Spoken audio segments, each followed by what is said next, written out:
A commercial resupply mission delivers to the space station, visits from recently returned space station astronauts, and using deflection as a technique for planetary defense.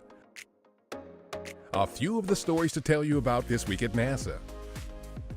On May 6th, SpaceX's Dragon cargo spacecraft arrived at the International Space Station 2 days after being launched from Cape Canaveral Air Force Station in Florida.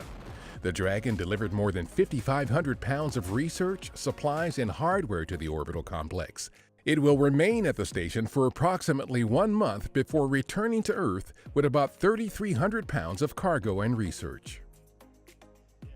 Our Drew Feustel, who served as Space Station Commander during Expedition 5556, made several post-flight appearances in the Washington, D.C. area, including a short presentation May 9th for employees at NASA headquarters. The week before, our Ricky Arnold, a member of that same expedition crew, also visited D.C. Arnold and Feustel returned to Earth October 4th after spending just over 6 months on the station. Our Double Asteroid Redirection Test, or DART, is the first ever mission to demonstrate a planetary defense technique that will deflect an asteroid by colliding a spacecraft into it at a high speed. The mission's target, Didymos B, is the small moonlet orbiting a larger body in the binary asteroid system Didymos.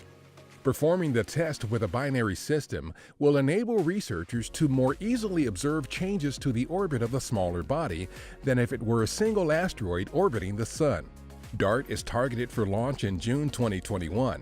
It will intercept Didymos B in October 2022 when the asteroid is within about 11 million kilometers of Earth. For the first time, our Mars Odyssey spacecraft captured imagery of the Martian moon Phobos during a full moon phase.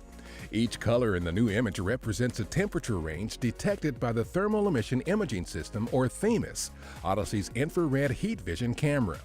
THEMIS has been studying the moon since September of 2017.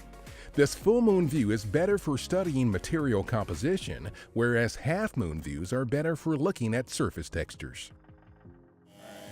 A pair of interns at our Langley Research Center in Hampton, Virginia, are using 3D printers to develop a series of soft, flexible robotic actuators to investigate the viability of using soft robots for future space exploration and assembly tasks, possibly during missions to the Moon and Mars.